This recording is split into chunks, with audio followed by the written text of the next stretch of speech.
दिल्ली के परिवहन मंत्री कैलाश गहलोत ने डीटीसी और क्लस्टर बसों और मेट्रो ट्रेनों में खड़े यात्रियों को अनुमति देने के लिए और आवृत्ति बढ़ाने के लिए निजी बसों को किराए पर लेने के लिए डीडीएमए को एक प्रस्ताव भेजा है।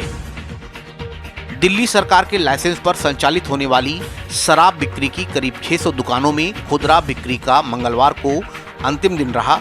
देश की राजधानी में बुधवार से लागू होने वाली नई आबकारी नीति में शराब की बिक्री पूरी तरह से निजी हाथों में चली जाएगी। नई आबकारी नीति लागू होने के बाद दिल्ली में करीब 850 निजी शराब बिक्री केंद्र संचालित होंगे, जहां से लोग अपनी पसंद की शराब खरीद सकेंगे।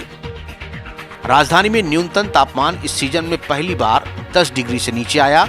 बढ़ गया सर्दी का एहसास। दिल्ली का न्यूनतम तापमान महज 9.6 डिग्री सेल्सियस दर्ज हुआ। राष्ट्रपति भवन के गेट से जबरन कार में घुसे संदिग्ध से हड़कंप मच गया। गेट नंबर 35 से कार ने एंट्री की। सुरक्षा कमांडो ने पीछा कर कार को घेरा। युवक और युवती पकड़े गए।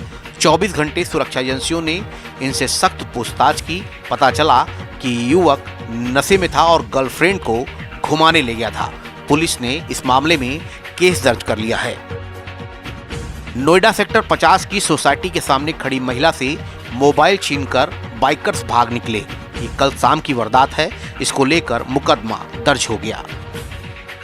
गौतम बुद्ध नगर विधान परिषद सदस्य नरेंद्र भाटी आज लखनऊ में बीजेपी में शामिल हो गए। समाजवादी पार्टी को गौतम बुद्ध नगर में एक बड़ा झटका लगा है। दिल्ली सरकार 1000 प्राइवेट सीएनजी बसों को सड़कों पर लाने की प्रक्रिया कल से शुरू कर रही है और 1 महीने के अंदर ये बसें ले ली जाएंगी। दिल्ली मेट्रो और डीटीसी की तरफ से यात्रियों को खड़े होकर भी सफर करने की इजाजत देने के लिए डीडीएमए से मांग की गई है।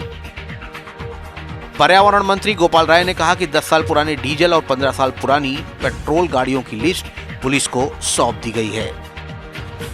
प्रदूषण को लेकर दिल्ली सरकार का बड़ा फैसला। दिल्ली में जरूरी सेवाओं को छोड़कर बाकी ट्रकों की एंट्री बैन का आदेश भी सरकार ने जारी कर दिया है। नई दिल्ली की स्पेशल सेल को मिली है कामयाबी। मकोका केस में वांटेड 1 लाख रुपए के इनामी गौरव त्यागी को स्पेशल सेल ने एनकाउंटर के बाद पकड़ लिया है। गोली लगने से ये घायल हुआ था। इसके पैर में गोली लगी थी। सुल्तानपुर और अमेठी की सबसे पहले और सबसे तेज